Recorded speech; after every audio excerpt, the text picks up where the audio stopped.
नमस्कार दोस्तों, मैं doctor Shaikh Zaid 9 month result श्रृंखला में प्रॉफिट फ्रॉम इट प्रयागराज की तरफ से आपका स्वागत करता हूं। आज हम जिस कंपनी के बारे में बात करने जा रहे हैं वो है आईसीआईसीआई लॉम्बार्ड जनरल इंश्योरेंस। और इस प्रेजेंटेशन में हम देखेंगे कि क्या ये कंपनी एक मल्टी बैगर बनने का पोटेंशियल रखती है या नहीं। राइट फ्रेंड्स, तो चलिए प्रेजेंटेशन शुरू करते हैं।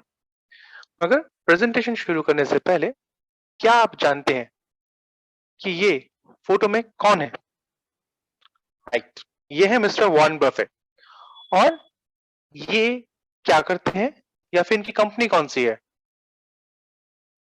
राइट, इनकी कंपनी है बर्कशायर हैथवे। और बर्कशायर हैथवे करती क्या है? राइट फ्रेंड्स, बर्कशायर हैथवे एक इंश्योरेंस कंपनी है। राइट, ये भी एक जनरल इंश्योरेंस से आने वाली कंपनी है। और क्या आपको पता है कि ये जो कंपनी है पिंग एंड इंश्योरेंस, ये कौन सी इंश्योरेंस कंपनी है? Right friends, ping and insurance China की लीडिंग इंश्योरेंस कंपनी है। फ्रेंड्स, हमने देखा कि जैसे से चाइना का जीडीपी पर कैपिटा बढ़ा, चाइना ने ग्रोथ किया, तो वहां की इंश्योरेंस कंपनी भी बड़ी बनती गई। और पिंग एंड इंश्योरेंस वर्ल्ड की टॉप 5 कंपनीज में आती है इंश्योरेंस की। राइट, एंड अगर वर्ल्ड की टॉप 10 इंश्योरेंस कंपनीज देखें तो वहां पे चाइना की 2 कंपनीज आती हैं। मींस जैसे जैसे जीडीपी पर कैपिटा बढ़ता है, हमारी इनकम बढ़ती है, तो इंश्योरेंस सेक्टर को भी एक ग्रोथ मिलता है। तो चलिए एक फन फैक्ट हम यहाँ आपसे शेयर करते हैं कि अगर हम ग्लोबल इंश्योरेंस बिजनेस को देखें तो ग्लोबल इंश्योरेंस बिजनेस में इंडिया का रैंक 11th है। और ये टोटल मार्केट का 1.72% शेयर रखता है। राइट फ्रेंड्स, और अगर हम नॉन लाइफ इंश्योरेंस बिजनेस के बारे में बात करें, नॉन लाइफ इंश्योरेंस बिजनेस मतलब फ्रेंड्स, इंश्योरेंस इंडस्ट्री को हम 2 पार्ट में बांटते हैं, life insurance and non life insurance. और हमारी आईसीआईसीआई किस में आती है? नॉन लाइफ इंश्योरेंस में। तो नॉन लाइफ इंश्योरेंस बिजनेस की अगर हम बात करें तो वर्ल्ड में इंडिया का रैंक 14th है। राइट फ्रेंड्स, तो ये तो रहा कुछ फन फैक्ट्स। तो चलिए देखते हैं कि क्या इंश्योरेंस सेक्टर की कंपनी एक मल्टी बैगर रिटर्न दे सकती है, क्या इंश्योरेंस सेक्टर का फ्यूचर ब्राइट है? तो फ्रेंड्स, हम सभी को डर लगता है कि ये जो इंश्योरेंस है ये तो बहुत वॉलेटाइल बिजनेस है। वॉलेटाइल बिजनेस मींस कि जैसे कोई क्लेम्स आने शुरू हो गए, मींस जैसे कोई आंधी तूफान आया या फिर कोई बीमारी आई, तो इसमें क्लेम्स बढ़ जाएंगे और इसके प्रॉफिट टूटने लग जाएंगे। तो फ्रेंड्स, अगर हम यहाँ पे एक बहुत अच्छा डेटा देखते हैं कि 2021 में ही बात करें तो 2021 में 2 बड़े तूफान आए। कौन कौन से? साइक्लोन यास और तौकते। इन दोनों में जो इकोनॉमिक लॉस हुआ वो तकरीबन 150 बिलियन रुपीस और 200 बिलियन रुपीस, मतलब तकरीबन 350 बिलियन रुपीस का। बट इसमें इंश्योर्ड कौन से थे? अगर हम इंश्योरेंस की बात करें तो मात्र 22 बिलियन रुपीस ही जो था वो इंश्योर्ड था जिसका लॉस हुआ। और उसमें से भी आईसीआईसीआई का जो पार्ट था वो मात्र 10% और 0.4% था। राइट फ्रेंड्स, तो यहां से हमें ये देखने को मिलता है कि अभी इंडिया में इंश्योरेंस उतना घुसा हुआ नहीं है। मींस हमारे हमारे जो असेट्स हैं हम उनको इंश्योर्ड नहीं करते। राइट फ्रेंड्स, और प्लस उसमें से भी जो प्राइवेट सेक्टर की कंपनीज हैं वो जो अपनी अंडरराइटिंग्स वो इंश्योरेंस बेचती हैं, वो वहां पे बेचती हैं जहां पे उनको खुद को लॉस होने के चांसेस कम हो। राइट फ्रेंड्स, तो चलिए, तो किसी भी सेक्टर के, अगर इंश्योरेंस सेक्टर की हम बात करें, किसी देश में इंश्योरेंस सेक्टर या किसी जगह पे इंश्योरेंस सेक्टर कितना बढ़िया है, तो उसको नापने के लिए हमारे पास 2 पैमाने कौन कौन से? इंश्योरेंस पेनिट्रेशन और insurance density. Friends, insurance penetration हम किसे कहते हैं? इंश्योरेंस पेनिट्रेशन हम बोलते हैं कि जो इंश्योरेंस का प्रीमियम है वो जीडीपी की तुलना में कितने परसेंट है। राइट फ्रेंड्स, तो वर्ल्ड का इंश्योरेंस एवरेज पेनिट्रेशन कितना है? 7.4%। वहीं पे अगर हम विकसित देश यूएस कनाडा को देखें तो उनका इंश्योरेंस पेनिट्रेशन है अराउंड 12% का। और भारत की बात करें तो भारत में 4.2%। मींस भारत अभी अंडर पेनिट्रेटेड है। राइट, इसी तरह से हम इंश्योरेंस डेंसिटी जाने कि इंश्योरेंस डेंसिटी किसे कहते हैं।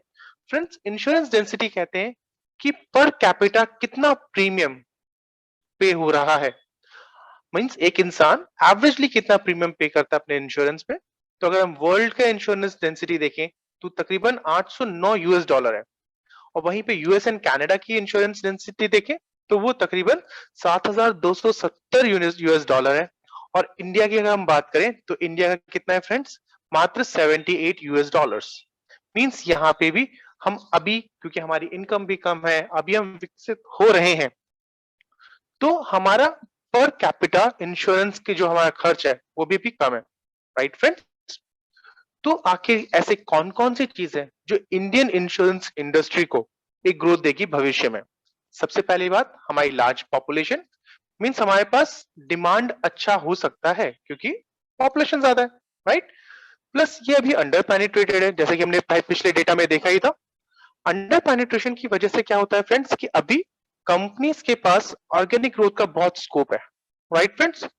प्लस हमारे पास एक फेवरेबल डेमोग्राफी है, इंडिया एक यंग कंट्री है। मींस कि इंडिया में जो हमारी अर्निंग एज है उस एज वाले लोग ज्यादा हैं। राइट? प्लस हमारी पर कैपिटा इनकम बढ़ रही है। प्लस हमारे अर्बनाइजेशन और अवेयरनेस इस सेक्टर के प्रति बढ़ रहा है, हम सिक्योरिटी के लिए जा रहे हैं, तो इंश्योरेंस हम ले रहे हैं अभी। Right friends? और इंश्योरेंस इंडस्ट्री को अगर हम बांटें कि इंश्योरेंस इंडस्ट्री किस तरह से डिवाइड होती है, तो इंश्योरेंस इंडस्ट्री को मेनली हम दो पार्ट में बांट सकते हैं, जो कि नॉन लाइफ इंश्योरेंस और life insurance. Non life insurance में इंडिया में ऑलमोस्ट 33 कंपनीज काम कर रही हैं और लाइफ इंश्योरेंस में तकरीबन 24 कंपनी काम कर रही हैं। Right friends? Non life insurance को भी हम अगले चार पार्ट में बांट सकते हैं, जिसमें कि public sector insurance means government की कंपनीज, फिर private sector insurance means private companies, and then stand alone health insurance means वो कंपनीज जो सिर्फ हेल्थ इंश्योरेंस देती हैं, और कुछ कंपनीज जिनको हम अलग से कैटेगराइज करते हैं वो स्पेशलाइज इंश्योरर्स मींस जो स्पेशली किसी स्पेसिफिक चीज के लिए, कॉज के लिए इंश्योरेंस देती हैं। Right friends? और अगर हम इस जनरल इंश्योरेंस मार्केट का शेयर देखें तो न्यू इंडिया इंश्योरेंस का तकरीबन 18.7% शेयर है। बट फ्रेंड्स ये गवर्नमेंट कंपनी है। राइट? और अगर हम सिर्फ प्राइवेट सेक्टर्स के बारे में बात करें तो प्राइवेट सेक्टर में सबसे बड़ा शेयर वो किसके पास है? आईसीआईसीआई लॉम्बार्ड के पास तकरीबन 10% का, बजाज अलायंस के पास तकरीबन 8% का, एचडीएफसी अर्गो के पास तकरीबन 7% का। मींस ये वो कुछ कंपनीज है जो कि इंश्योरेंस सेक्टर पे जनरल इंश्योरेंस में अच्छा काम कर रही है। Right friends? बट क्या हमें सभी इन्वेस्टमेंट के लिए मिल रही है?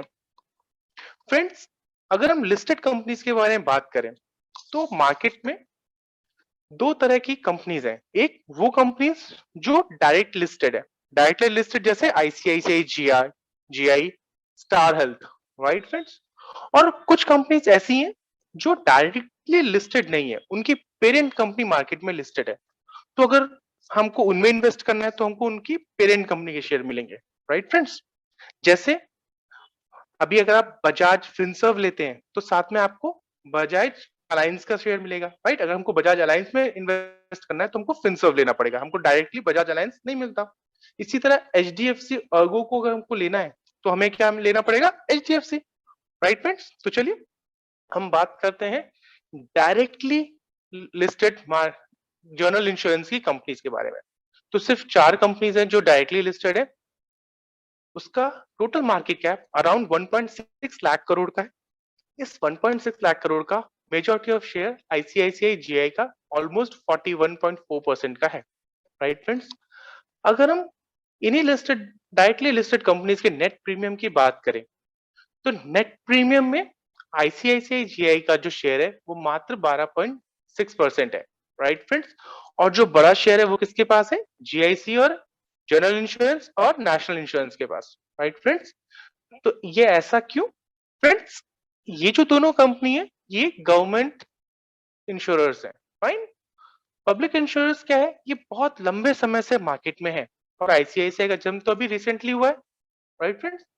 तो क्योंकि गवर्नमेंट कंपनीज बहुत लंबे समय से मार्केट में है तो एक तो इनका क्या पेनिट्रेशन अच्छा है, स्प्रेड अच्छा है, प्लस ये उन जगह पे भी काम करती हैं जो रिस्की है।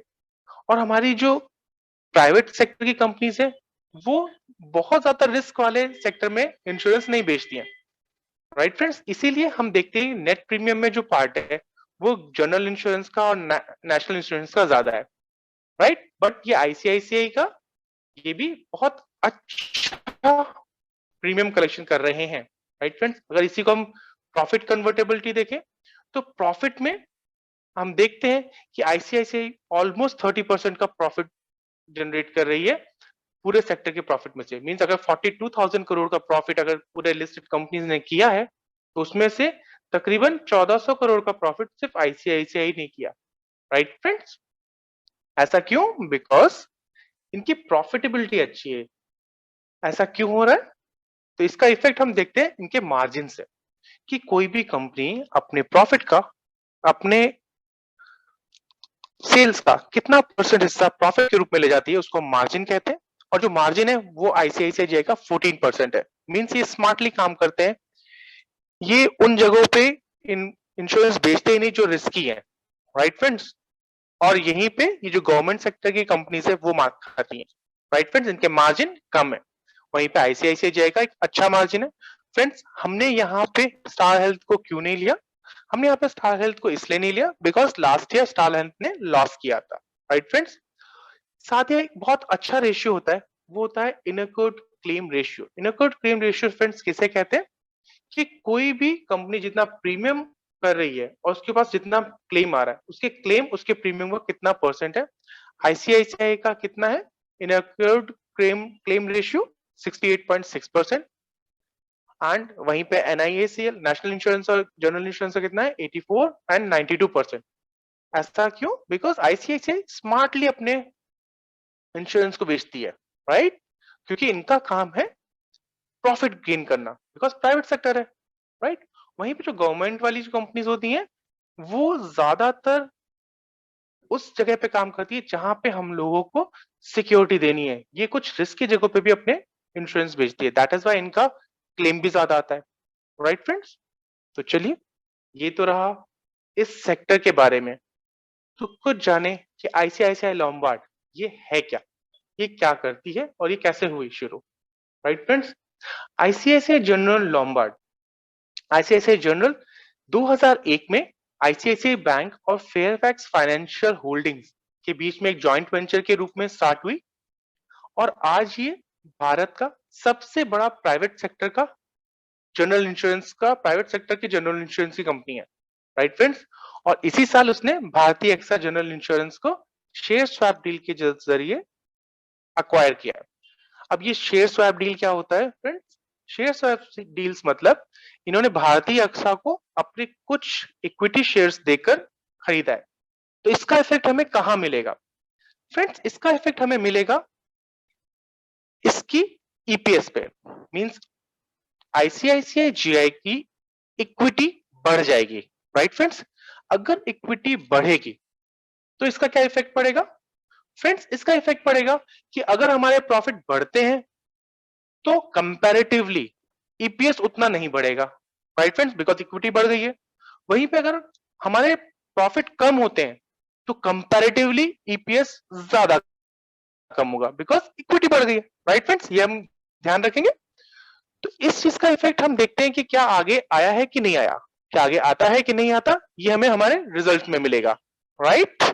तो चलिए अगर हम इसके रेवेन्यू को जाने कि आईसीआईसीआई जीआई के पास रेवेन्यू आता कहां से है, तो 9 मंथ रिजल्ट की हम बात करें तो 9 मंथ में इसने तकरीबन 11,500 करोड़ का रेवेन्यू लिया, फाइन।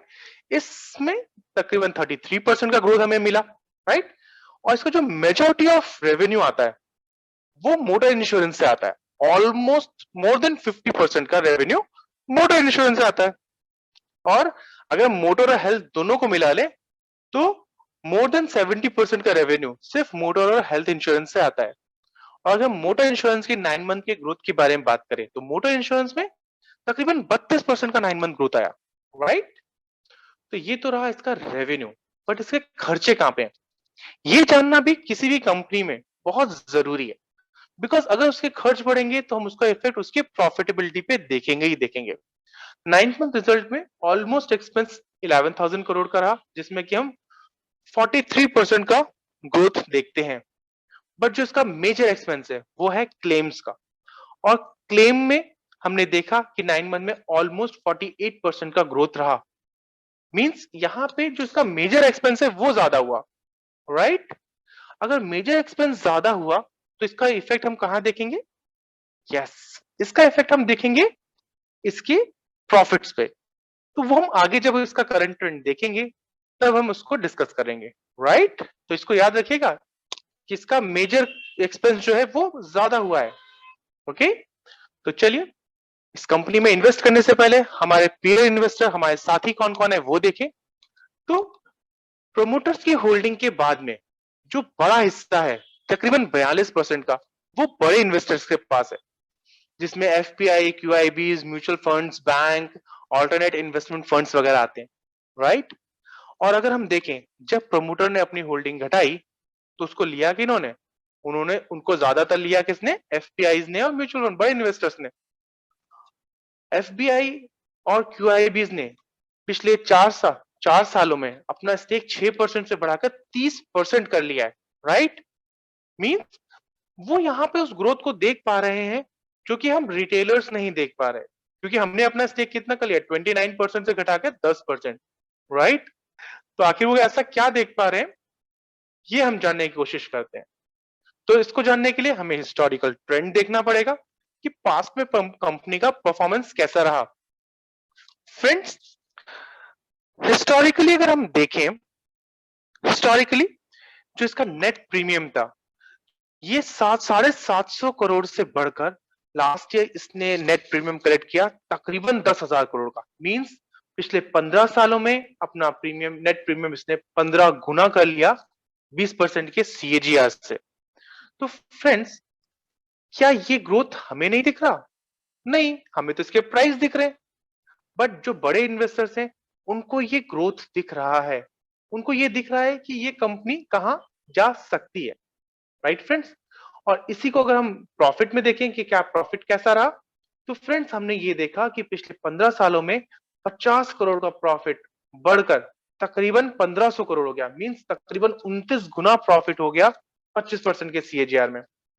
फ्रेंड्स, अब ये इस चार्ट को देख के हम ये देखते क्या है कि ये 2 साल ऐसे थे 11 और 12 जहां पे कंपनी ने लॉस किया। तो क्या ये खराब कंपनी है कि ये लॉस करती है?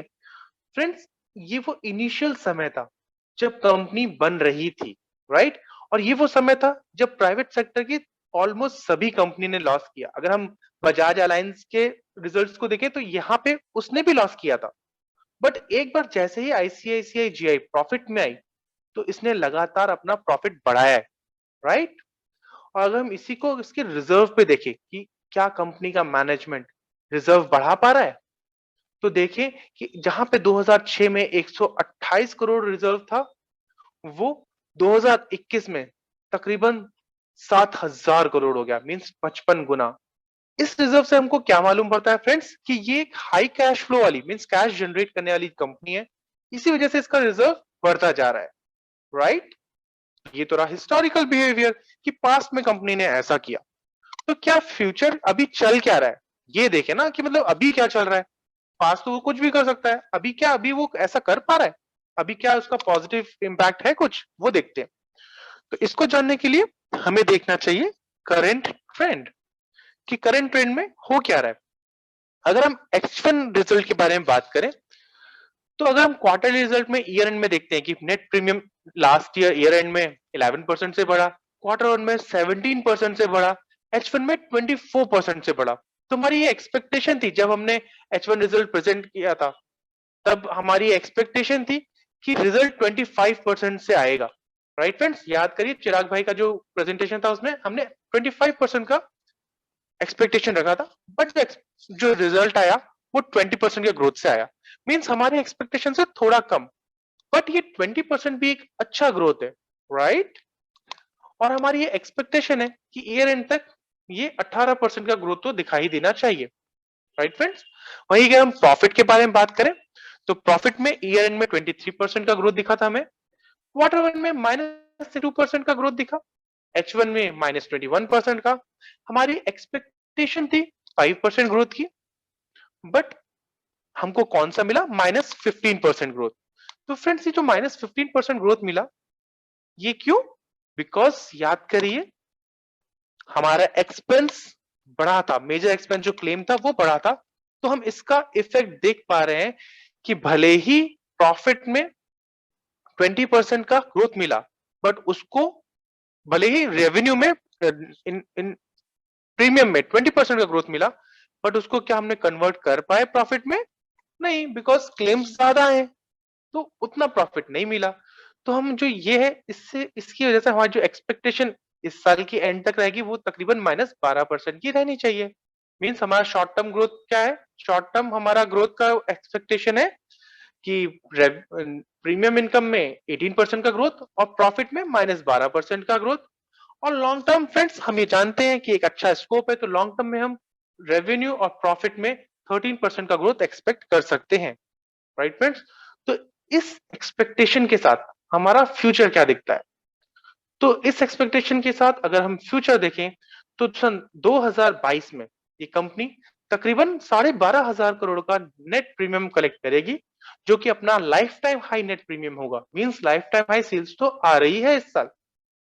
और 2030 आते आते ये तकरीबन 33,500 करोड़ का प्रीमियम इकट्ठा कर रही होगी। Right friends? Means a good future.